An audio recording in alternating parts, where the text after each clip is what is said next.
Hi guys, it's Savannah. I hope you're all having a lovely day. It's absolutely gorgeous out here in Texas, and that is not a very common feat, so we're taking full advantage of it today. I am in my tanning clothes.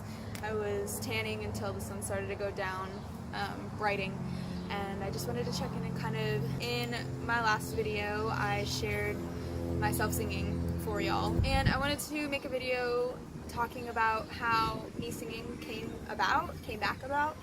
It's actually something that I've been doing for a long time, since I was a kid. If you know me, I am always like sing-songy, like just everywhere. If music comes on and I know the song, I'm singing along to it, humming along to it, whatever. And that's how I've always been. I've always loved music. I've always loved expressing myself emotionally through music. So the single event that happened that made me start writing again and singing again was actually, I was watching a Jon Bellion video. As you know, because I told you in my 10 fun facts about me, Jon Bellion is my favorite artist. He inspires me, he motivates me. If I'm in a slump, if I'm feeling bad, if I need some inspiration, I watch his videos and instantly, like, his energy is so contagious, it's so strong, and he is such a empowered person, truly such an energetic and go-getter kind of person, that anytime I watch his videos, anytime I listen to his music, it puts me in this state of, he definitely influences my growth and my music a lot. So I was watching a video about him and his music, and it talks about how he uses his voice as an instrument, and the specific example was in his song Superman, The Gift and a Curse.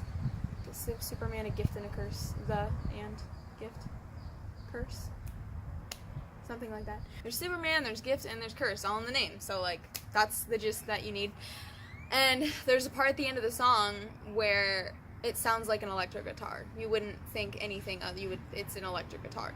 No, it's his voice that he edited over to make sound like an electric guitar, and this was so innovative and so inspiring to me. I literally, like, in the video there's a whole bunch of examples of his voice and just his talent and him growing as a musician, and it made me emotional. Every time I watch his videos, I get so emotional, and I get so, like, I can't explain it. I get choked up and I start getting teary-eyed, but I never cry. I would never let it out. And this was the one time I actually cried, because I'm a very emotional person. I'm very in touch with my feelings and how things make me feel and all that stuff, and so I was getting all choked up and I started crying, and I had this, like, butterflies in my stomach, and it hit me like a train that ever since, backing up a little bit, ever since I was in high school, I've been telling myself that I can't be a singer. I've been telling myself that, actually, since I was in middle school. Like, I had dreams of doing crazy awesome things and singing and sharing my message with people, but I never wanted fame. I've never wanted fame. I've never wanted to be in the spotlight, the limelight. I've always wanted to sing, I've always wanted to create, I've always wanted to share with people, and I've always wanted to help give a voice to people that might be feeling a certain way and need something to kind of channel that. But again, I told myself I couldn't do it, so ever since I was young, I completely ruled out the possibility of being a singer. Completely ruled it out. But in this single moment when I was watching this video, it hit me that that's what I want to do. That's the missing piece to everything. That's the secret sauce that I've been missing all along. In making these videos, I love being in front of the camera. I love talking about goals and improving and achievement, and I love meeting people on a similar ground where we can work off of each other and build off of each other, and I can share my message in a way that really hits somebody and they can respond with why they feel the way they do. And when I was posting blog posts frequently, I really liked that aspect of it, where I could put something in words that somebody is feeling and they just don't understand, they don't know how to describe, they don't know how to cope with it. And I've had people reach out to me and say that, you know, the way you put this, I've never been able to put words to the way I feel, and you did that for me. And that's something that I like vice versa too, is being able to read something and go, wow, that really hits home, or wow, that I never would have thought to write it that way. A lot of Jon Bellion's music is written in a very dreamlike way. I mean, he gets his inspiration from Pixar, so he's very playful with a lot of his music and very, very expressive, emotional, and it's all most of it's decently friendly to where you could listen to it, a kid could listen to it and get their own meaning, and then an adult could listen to it and get a whole nother meaning. And so that's a very big passion of mine, is I love getting hidden meaning in words. But in writing blog posts, there was always an element missing to it. It was always a little too long for me, a little too much going on one end, but at the same time it was missing something. It was missing a flow, and it was missing something beyond words that describes emotion in a way that words never could. And when I listen to music, it really brings me home. It really, hearing the way that a beat or an instrument or a voice or an effect sounds with other sounds and effects flowing together, and words tying it together to really bring you into a place of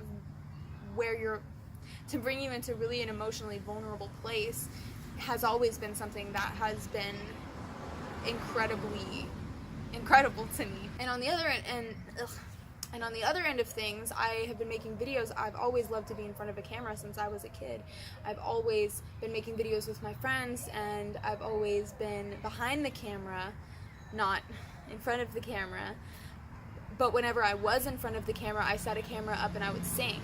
And I would sing original songs. I would sing songs that I loved, that just made me dance and made me feel some sort of way. Or I remember I kept recording a video of me singing Goodbye, na na na na, na na na na, hey hey hey, goodbye, that song. And I would just dance in front of it, and I would sing, and I didn't know all the words, but I would just do it anyways. And I would, oh, my dad's home. Where's my dad?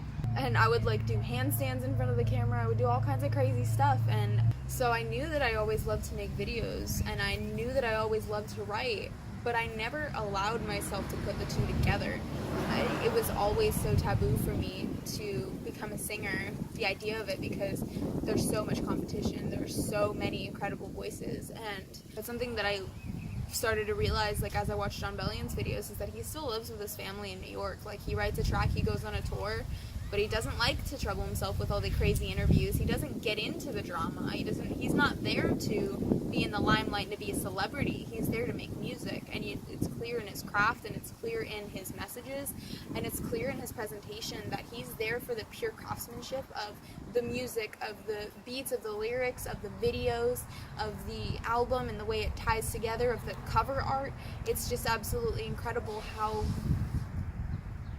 someone so talented and so dedicated to his craft is so popular and so loved and appreciated, but also not so blown up to where he can't walk down the street.